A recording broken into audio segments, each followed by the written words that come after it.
सुबह का वक्त था। रामू अपनी माँ के साथ उठा और अपने रोजमर्रा के कामों में जुट गया। जैसे ही रामू अहाते में बाहर आया, उसकी आंखें एक पल के लिए खुली की खुली रह गई। गौरी, जो कल रात तक एक घायल गाय थी, अब बिल्कुल स्वस्थ और ऊर्जावान दिख रही है। और सबसे बड़ी बात, उसके पैरों के पास जमीन पर एक बेहतरीन लकड़ियों का गट्ठर पड़ा है, जिससे हल्की हल्की दिव्य सुगंध आ रही है। माँ, अरे माँ बाहर आओ, देखो ये क्या है। माँ जल्दी से बाहर आती है और लकड़ियों के गट्ठर को देखकर वो भी हैरान हो जाती है। अरे ये क्या है? ये लकड़ियाँ तो बहुत अच्छी लग रही हैं, इतनी सफाई से रखी हैं, और ये गौरी के पास कैसे आ गईं? माँ, मुझे लगता है ये सब गौरी का ही कमाल है। कल रात हम जो बातें कर रहे थे, गौरी ने सब सुनी होंगी। उसने हमारी परेशानी समझी। ये कोई मामूली गाय नहीं माँ, ये तो साक्षात देवी है, ये तो हमारी लक्ष्मी है। सचमुच रामू, भगवान ने हमारी सुन ली। ये गौरी मैया ही हैं जो हमारी मदद के लिए आई हैं। माँ की आंखों में खुशी के आंसू आ जाते हैं। वो गौरी को गले लगा लेती है। हर सुबह जब रामू आंख खोलता तो गौरी उसके अहाते में खड़ी मिलती। उसके पैरों के पास हमेशा की तरह एक बेहतरीन लकड़ियों का गट्ठर रखा होता था। रामू ने धीरे धीरे उन लकड़ियों को बेचना शुरू किया। जो पैसे आते, रामू उन्हें समझदारी से लगाता। उसने कुछ गांव वालों को काम पर रख लिया था। देखो भाइयों, ये लकड़ियां गांव के बाजार तक ले जानी है और वहां से फिर शहर तक।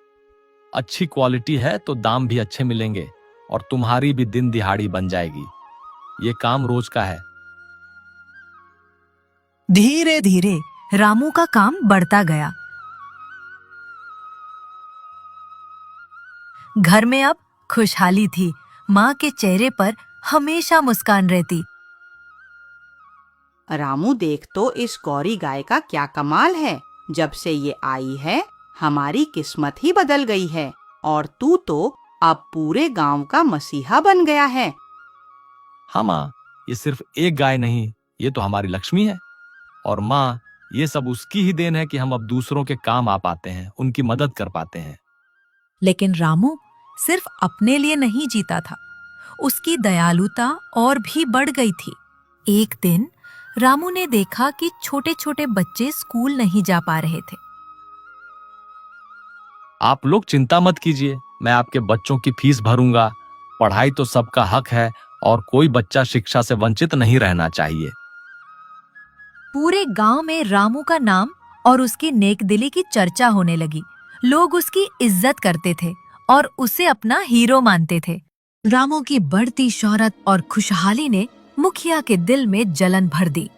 मुखिया अपने चमचों के साथ गांव के चौराहे पर बैठा है। वो रामू के घर की बढ़ती खुशहाली और उसकी गांव में बढ़ती इज्जत देखकर अत्यंत जल रहा है। रामू अचानक इतना अमीर कैसे हो गया? कल तक तो जंगल में धूल फांकता फिरता था और आज उसके पास लकड़ी बेचने के लिए अपने आदमी हैं। उसकी लकड़ी मुझसे भी अच्छी बिकती है और लोग भी सिर्फ उसी की बड़ाई करते हैं।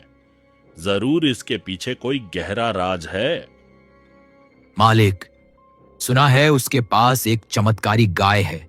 गांव वाले कहते हैं वही गाय सारा कमाल कर रही है। कहते हैं वो रोज सुबह अपने आप एक लकड़ी का बड़ा गट्ठर देती है और उसी के दम पर रामू ने कई लोगों की मदद भी की है। चमत्कारी गाय? तो ये बात है। मैं उस गाय को लेकर रहूंगा, फिर देखना मेरी किस्मत कैसे चमकती है। मैं गांव का राजा बन जाऊंगा। किसी भी कीमत पर वो गाय मेरी होगी। ये रामू की इतनी नेकदिली और परोपकार मुझे बिल्कुल पसंद नहीं। ये सब मेरे रास्ते का कांटा है। आधी रात का समय है। रामू और उसकी माँ गहरी नींद में सो रहे हैं। मुखिया अपने दोनों चालाक चमचों के साथ चुपके से रामू के घर में घुसता है। वे सीधे अहाते की ओर बढ़ते हैं जहां गौरी बंधी है। गौरी एक पल के लिए उठकर उन्हें देखती है, पर कोई विरोध नहीं करती। वह चुपचाप उनके साथ चल देती है। मुखिया और चमचे गौरी को लेकर अंधेरे में गायब हो जाते हैं।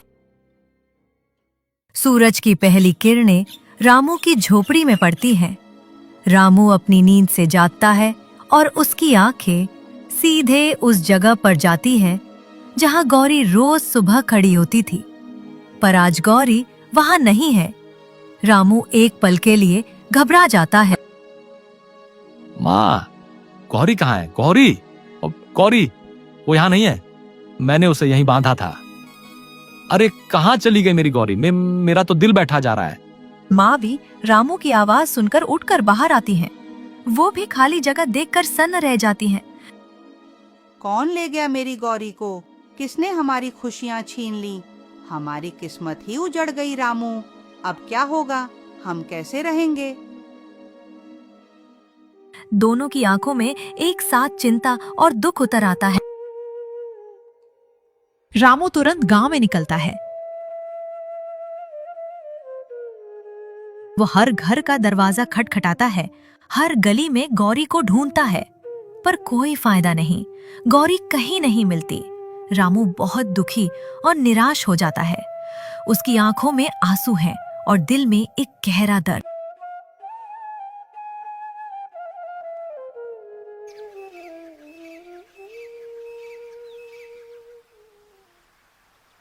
कुछ दिनों बाद रामू अब भी परेशान होकर गौरी को ढूंढ रहा है।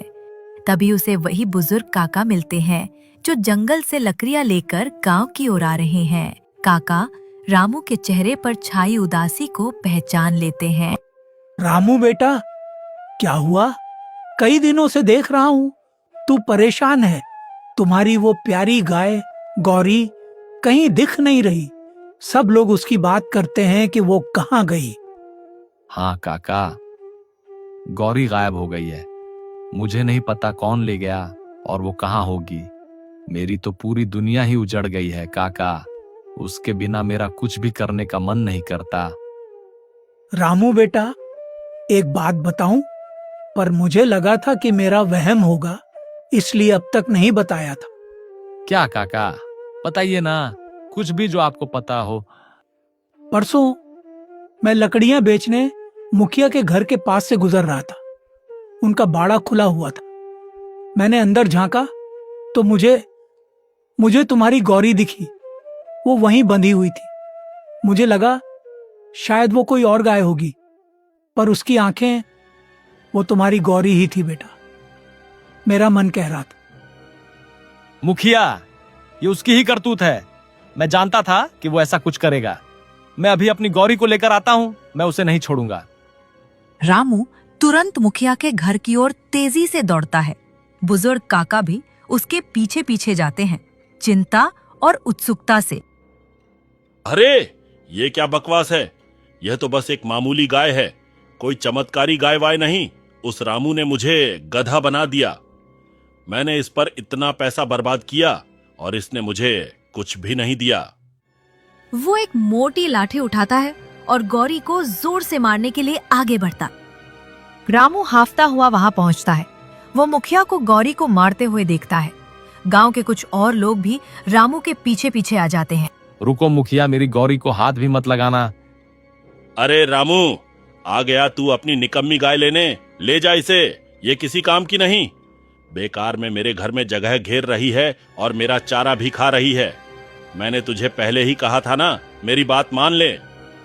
मुखिया फिर से गौरी को मारने के लिए लाठी उठाता है। रामू बिना सोचे समझे बिजली की तेजी से गौरी के सामने खड़ा हो जाता है। अपने शरीर से गौरी को पूरी तरह से ढक लेता है। मुखिया की लाठी सीधे उसके कंधे पर लगती है। मुखिया की लाठी रामू के कंधे पर इतनी जोर से लगती है कि हड्डी टूटने की आवाज आती है। रामू दर्द से कराहता है। उसकी आंखें दर्द से बंद हो जाती हैं। वो गिरते गिरते संभलता है, पर गौरी को अपनी पनाह में पकड़े रहता है। उसके कंधे से ताजा खून निकलने लगता है। चमचे 1 और 2 भी रामू को मारने के लिए अपनी लाठियां उठाकर आगे बढ़ते हैं। चकाचौंध कर देने वाली रोशनी चमकती है। रोशनी इतनी तीव्र है कि मुखिया, चमचे और वहां जमा सभी गांव वालों की आंखें चौंधिया जाती हैं। वे अपनी आंखें बंद कर लेते हैं और कुछ लोग तो डर के मारे जमीन पर ही गिर पड़ते हैं। धीरे धीरे उस दिव्य प्रकाश में गौरी गाय का रूप बदलने लगता है। उसका आकार बढ़ता है, उसकी चमक बढ़ती है और वो एक अद्भुत अलौकिक रूप में परिवर्तित होती है। गौरी अब स्वयं भगवान श्री कृष्ण के दिव्य रूप में प्रकट होती है। उनका तेज इतना है कि कोई भी उनकी ओर सीधे देख भी नहीं पाता। मुखिया और चमचे डर से थर-थर कांपते हैं। वे रामू की ओर देखते हैं, जो अभी भी दर्द से कराह रहा है। मुखिया, तुमने लालच और पाप का रास्ता चुना। तुमने एक निर्दोष जीव को चुराया और उसे मारने का प्रयास किया। तुमने अपने पद का दुरुपयोग किया और गांव वालों को सताया। और रामू, मेरे सच्चे भक्त रामू ने अपनी जान की परवाह किए बिना उसे बचाया। उसकी नेकदिली, उसकी दयालुता और उसकी भक्ति का कोई मुकाबला नहीं। भगवान, मुझे क्षमा करें। मुझसे बहुत बड़ी गलती हो गई। मैं अपने लालच में अंधा हो गया था। मुझे माफ कर दीजिए प्रभु। तुमने चोरी की है, अधर्म किया है, पाप किया है। इस अधर्म का तुम्हें दंड भुगतना होगा। तुमने अपने पद का गलत इस्तेमाल किया और दूसरों को सताया। अब तुम वही बनोगे जो तुम अंदर से हो, एक नीच जीव। श्री कृष्ण अपने दाहिने हाथ का इशारा करते हैं। अचानक मुखिया और उसके दोनों चमचे धुएं के एक गुबार में बदल जाते हैं। धुआं हटने पर वहां 3 गधे खड़े होते हैं।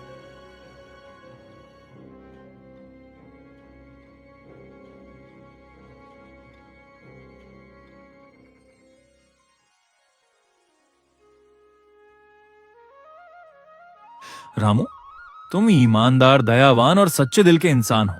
तुमने निस्वार्थ भाव से एक बेजुबान जानवर की मदद की और अपनी जान दांव पर लगाकर उसे बचाया। तुम्हारी भक्ति और नेकदिली से मैं अत्यंत प्रसन्न हूं। आज से तुम्हारा जीवन खुशियों और समृद्धि से भरा होगा। प्रभु, आपका कोटि कोटि धन्यवाद। आपका आशीर्वाद ही मेरे लिए सबसे बड़ा धन है। आपने मेरी और मेरी माँ की सूनी दुनिया में फिर से खुशियां भर दी हैं। मैं आजीवन आपका एहसानमंद रहूंगा। याद रखना रामू, ईमानदारी और दयालुता से बढ़कर कोई धन नहीं। सच्चे मन से किया गया हर नेक काम हमेशा मीठा फल देता है। तुम ऐसे ही परोपकारी बने रहना। श्री कृष्ण अपने दूसरे हाथ का इशारा करते हैं। रामू के घर के पास जमीन से सोने और रत्नों से भरा एक बड़ा घड़ा बाहर आता है, जो सूरज की रोशनी में जगमगा रहा है।